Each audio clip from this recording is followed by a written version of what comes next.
think it's recording. We're recording. That's awesome. Okay, so I don't know who's going to join us or who's going to pop on the replay, but I get you, Corey. Yay. Jesse. Okay, seriously, also, I'm going to turn this off. All right, let's do that. All right, so I have also, because I feel like I'm just talking with you, this like eye twitch. Like, what in the world? So if I'm talking and I start to twitch, I don't know.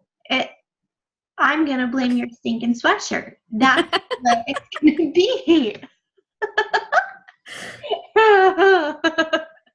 Oh, but I digress. We will not talk about football. Okay. So I was going to go this whole one way, and then I watched a video today and was like, oh, I don't know if that's the direction I'm going to go. So we'll see how this marinates in thought. We'll see if it marinates at all. Let's hope it does. So I did want to share a couple of things.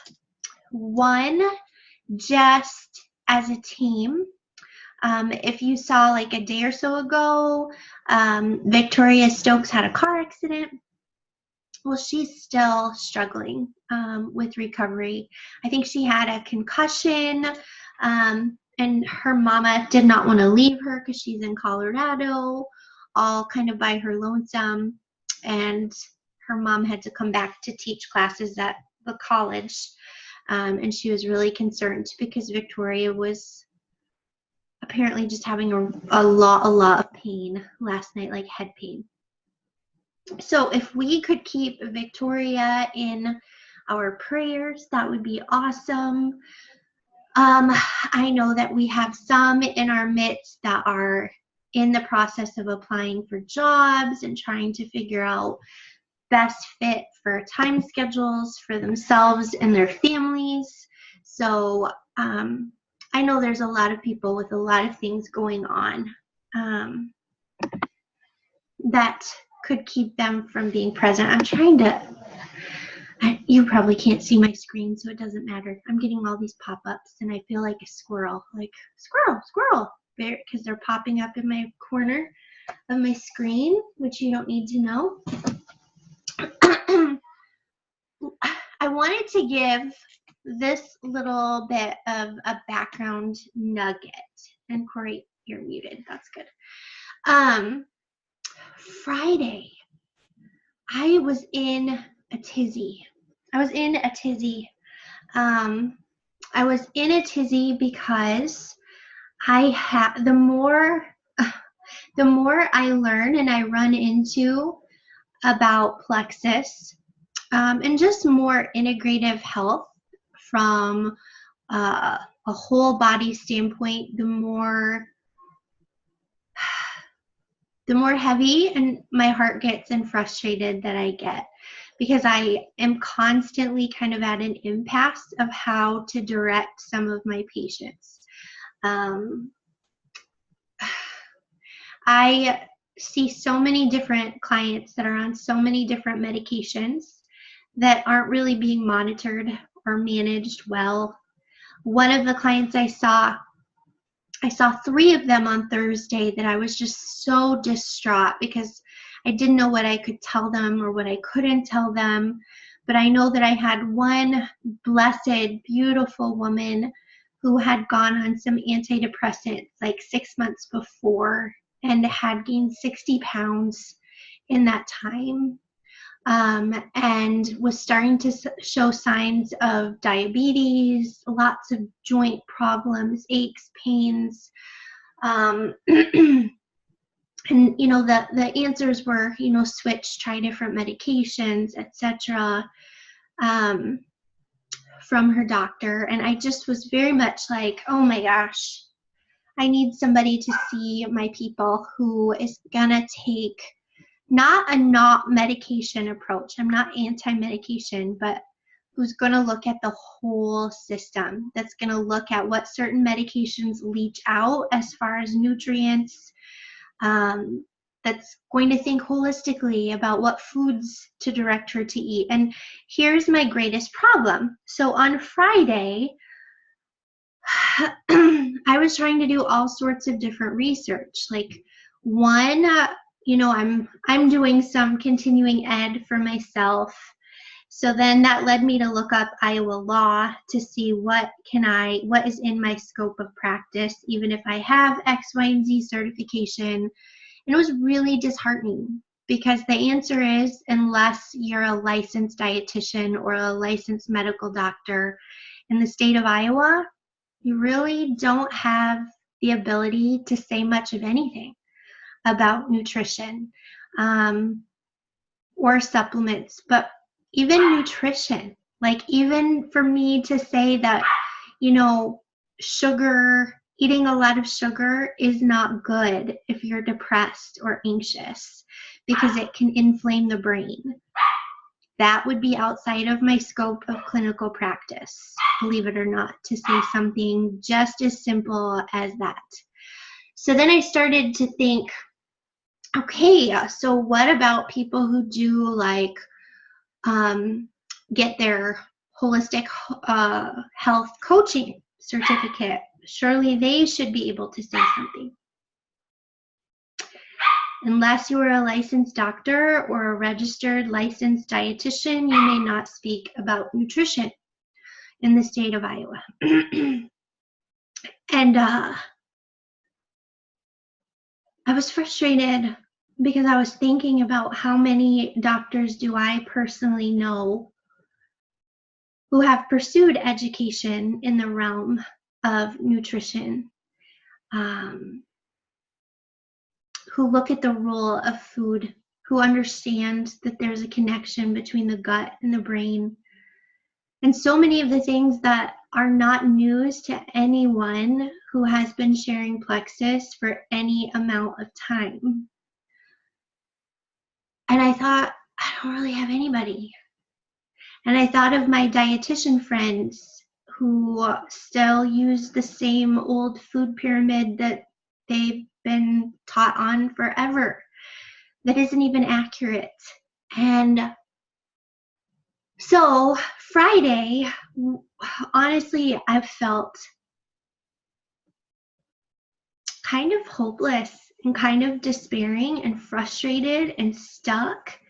And I was talking with Lisa Avila, who's a health coach on our team, like asking for her input. And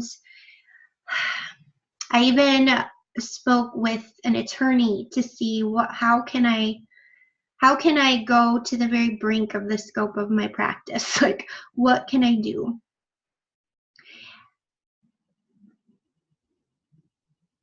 And what I thought of at the end of the day is I thought, this just bears how important it is for there to be mamas and grandmas and sisters and sister-in-laws and friends and coworkers who are willing to use their voice to speak about other forms of health and nutrition. Because I don't think, at least not where we are currently, at least not where I am in the state of Iowa, that the people that we would say will talk to your doctor, they don't necessarily give the answers. Now, that being said,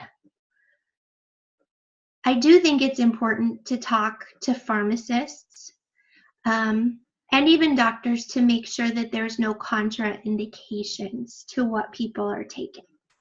So, for instance, if people are on blood thinners, they should be talking to their doctor before they take something like omega fatty acids, right? So at bare minimum, if people are struggling with a chronic disease or illness, they should clear any dietary changes, as well as any supplements that are added into their diet to make sure that it's not going to cause harm with any medications that they are taking. But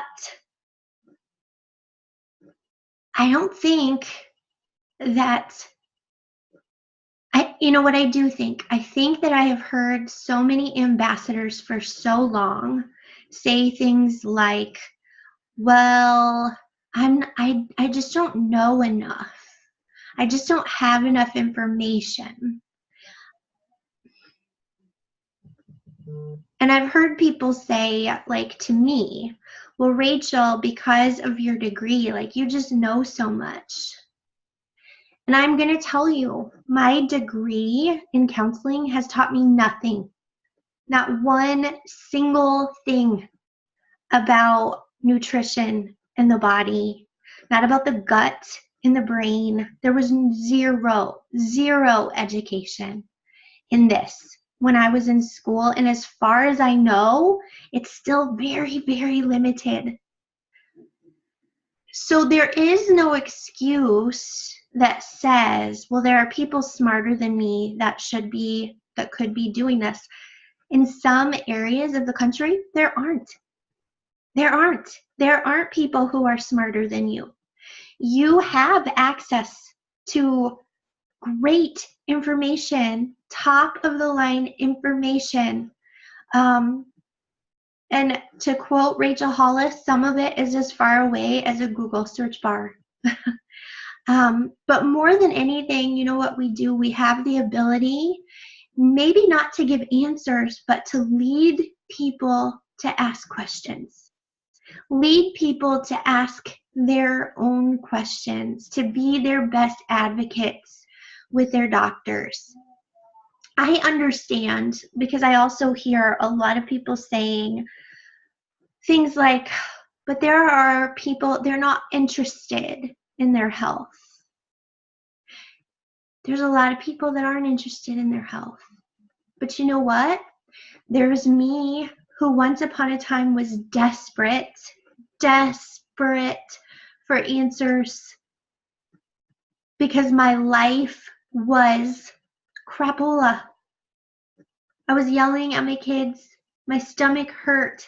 I stood at my counter and cried most days. I was desperate for answers, and no doctor provided me with any of them. And I know so many other people on our team, many of who were desperate, some who really truly just wanted to lose weight, and Plexus was helpful. But you know what? Beyond losing weight, the people that stick around, there becomes a passionate fire for so much more. Like, I think, and I will call her by name, right? Billy Joe Culver, right? She will say she joined because she wanted to look for the weight loss. And I can tell you, if you talk with Billy Joe for more than a hot minute, you're going to see that her passion goes so much deeper now about what Plexus can do than only the weight issue. Even though weight is a sizable issue, there's so much more. And I understand that there's a lot of people who are like, I don't want to have that responsibility. I don't want to do a deep dive into actually being able to change lives. Like, I just want to get my products paid for. That's all. And I get it. I get it. But oh my goodness, if you put your toe even a little bit dipped further into this Plexus water, it will change. It'll change your life. It will change how you view nearly everything. Now, today, to talk about another way that this changes everything is to talk about how the very business of doing direct sales and network marketing has the ability to change everything as well. And I'm not talking money. I mean, we could go there, but I'm not talking that today. I'm talking about, I think honestly that has been, besides healing my gut and getting my brain to click and light up and think again, I think that the third biggest change in my life has been the change of how I approach myself in the world and how I view other people. Let me set this up. So in the comments, once I post this video, I am going to put a video that I watched today. It was very similar. It's one similar with Bob Heilig that he did in Hawaii when he met with the emeralds. However, it is so rich in information. Like, I could take so many notes, and I didn't. So I'm just going to draw some parallels that I pulled out on a first listen to this video, which once again I will put in the comments. But there was this great intersection for me about what he said and what I have noticed in my life since starting Plexus. One of the hardest things that happens once you have any sort of story with Plexus, any sort of interest in what the products do, is it becomes almost this feeling, at least for me, of feeling selfish not to share it, because how can I not when I'm off the couch and I'm laughing again and I'm not crying at my countertop? How can I not share it? But it doesn't take very long beyond a first post on social media before you're left with a choice of how far do I take this sharing? Do I just do a post and then walk away and pray that somebody messages me, anybody messages me? Or do I actually do an incredibly scary thing and actually reach out to people and tell them, ask them, invite them? And I know that there's a whole lot of people with different theories. I know that there's people on the larger Bejeweled team who would say they would never send a message to anyone. And I would say the not sending messages to anyone robs them and yourself from some of the most crazy, ridiculous growth. Let me lay it out for you. When you consider reaching out to share with someone, whether it is via private message, text, phone call, coffee visit, the first thing that happens is all of us are dogged with fears, internal messaging, thoughts that we tell ourselves.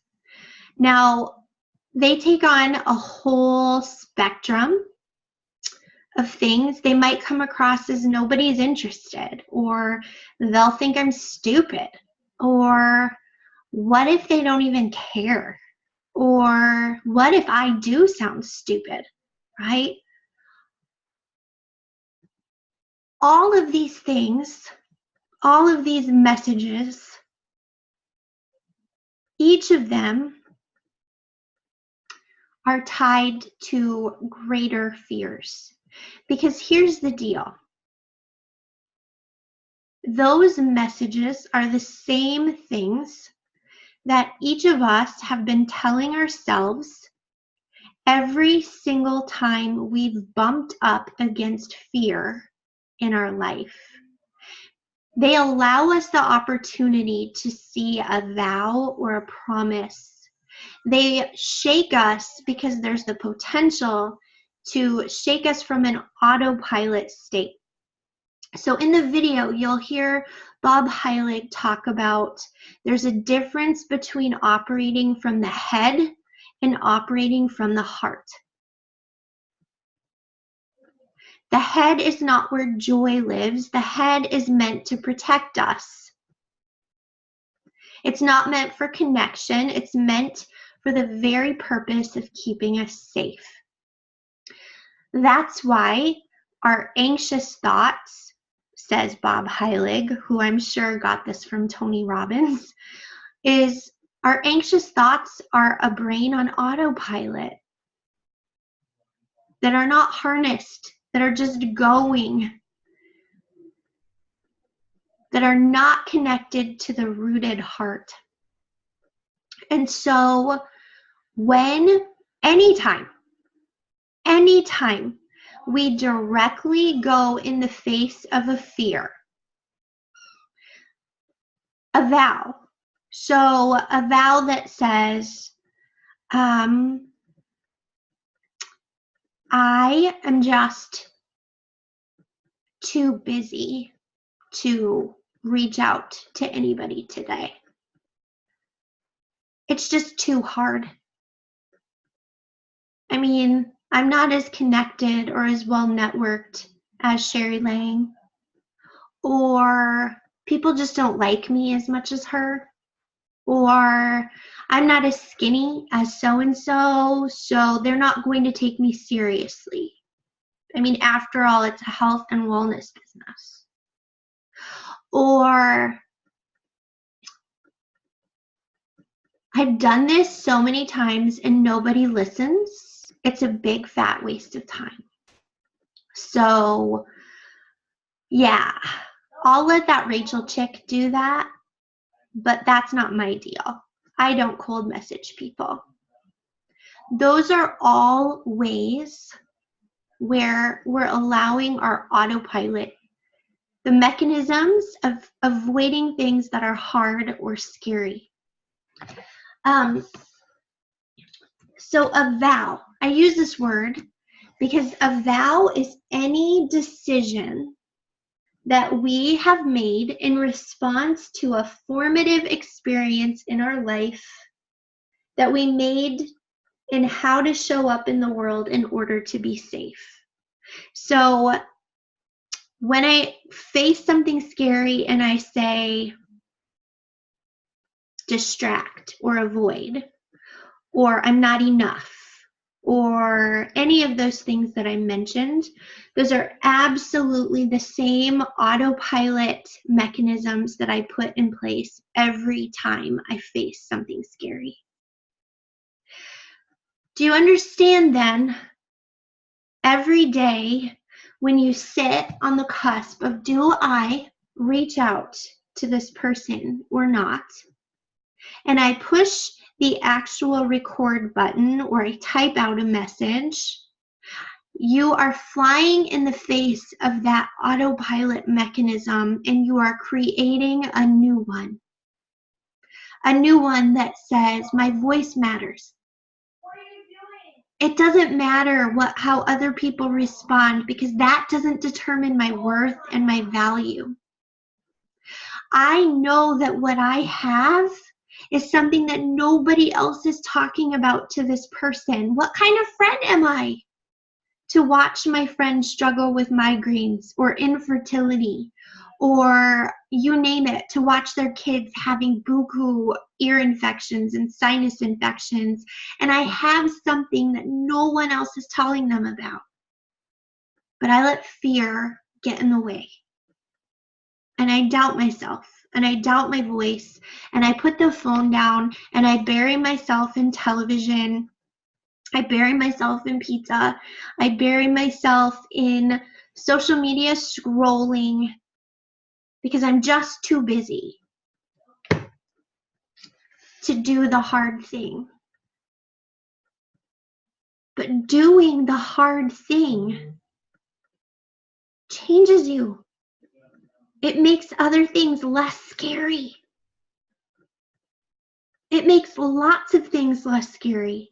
And even if it didn't make things less scary, it makes you braver. It makes you bolder. It makes you more. I'm reading this book by John Maxwell, 25 Ways to Win with People. I kind of sort of hate that title Because I don't think it's about winning with people. I think it's about how to break through old vows that say avoid people. People are scary. People's judgments or criticisms or rejections or abandonments are too scary. And it's about, in this book, no. Instead of running away from people and opportunities with people, to actually learn how to lean in to people. Because we were made to be about people. That's our design. He says in the first chapter, and I'm not going to read a lot out of it today. In the future, I will take nuggets more and more. But the very first chapter is entitled, Chapter 1, Start with Yourself. Your relationships can only be as healthy as you are.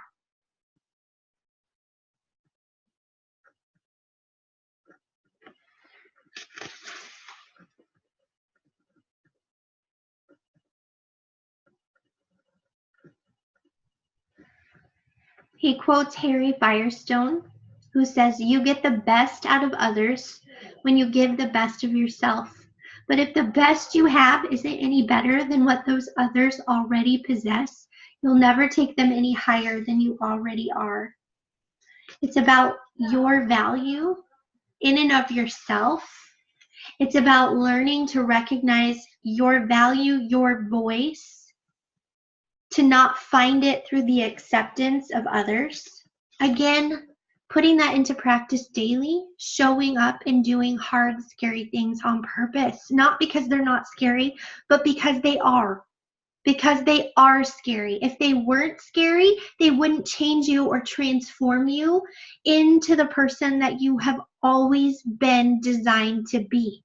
See, that's the power. Watch the video. The power is there is no shortcut. There is no shortcut.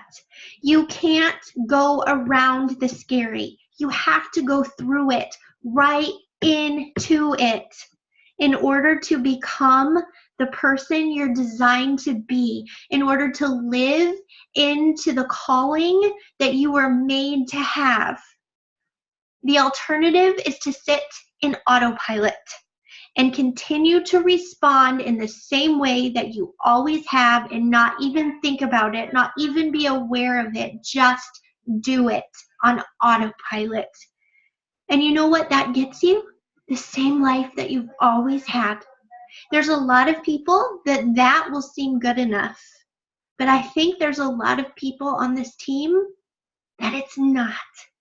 It's not good enough to show up for a job that you don't like in order to get a paycheck that barely scrapes by, to work for someone that you hardly can stomach, who pays you just enough to keep you on board. For year after year after year, and we do it like a zombie on autopilot. I'm reading it. Guys, I'm reading a lot. I'm looking at this book that's called The Disruptors, and I think that's what we are. We're about disrupting autopilot because we see something that other people don't see yet. We see that there's a different way to have health that other people don't see yet. We see that there's another way to provide for ourselves, for our families, for our futures that other people don't see yet. We are disruptors because we see something different. But here's the danger. Once you see it, you can't unsee it. You can try. You can try to numb out, zone out, and do all the things with blinders on, but I promise you this, you're going to be far less satisfied than you once were because you've bitten into something. You have a glimpse of something and you can't get rid of it. So what do we do? One, I want you to watch the video. I know it's long, it's like an hour long, but here's the deal. I listened to it in the carpool today. I listened to it while I was making chili soup tonight. Like, I just listened to it while I was doing life. And you know what? I will go back and I will listen to it probably 2 or 3 more times because it was that powerful, that good. But after you listen to it, if you don't do something with it, it's a big fat waste of time. Because if you nod your head and you're like, preach, Bob Heilig, but then tomorrow you wake up and you're faced with the choice of the scary, hard thing, I'm too busy, I don't do cold messaging. Maybe I'll just do one. You guys, sending 5 messages takes like a grand total of maybe 10 or 15 minutes max. Just get in and get out. It's not that hard. You just have to do it. You just have to do it. So that is tonight in a nutshell. Listen and then put it into action. Don't put it on a shelf. If you need somebody to hold your hand, hello, I've got 2. If you need somebody to hold you accountable, right? To say, Rachel, today I'm going to reach out to 5 people. And you say, I need you to hold me accountable. Don't get mad if like at, 8 p.m. I'm sending you a message. Did you do it? Right? And if you haven't, no, okay. You're not in bed yet. Do it. Right? Do it. Use the Liveloved chat. Use the Liveloved team. We will talk about that more later. But the other thing about doing it scared is to know you're not alone. There's a community of people who are doing it scared right along beside of you. There's a community of people who are disruptors just like you, who have a glimpse. And that's so exciting. But it's not meant to do by yourself. This is too hard. It's too hard to be a disruptor and a lone ranger by yourself. See, that's another vow for another day. I don't think I'm the only person who had a vow that said, don't rely on other people. Don't let other people in. Don't let other people see how scared you are or how vulnerable you are. The truth is we're all scared. We're all vulnerable. We all have days where we feel like we don't have a clue, where our head trash gets in the way, and we need to be reminded by other people who get it, who see it, who know it, who say, no, that's not who you are. That's not who you are. That head trash, that never was you. That was just your way of trying to feel safe. And you don't need it anymore. You don't need it anymore. It's time to put on a new view of yourself as capable, as smart, as compassionate, as passionate, as leaders. All right, so I'm going to go to some crazies and tell them that they have to get off Fortnite, and that includes Jamie. So holy crapola, my house could combust for sure when Mama says get your butts off of Fortnite, because I'm sick of it. Okay, so, and if you don't know what Fortnite is, sorry. Sorry, not sorry. I wish I didn't either. Okay, much love. Bye, Corey. See ya.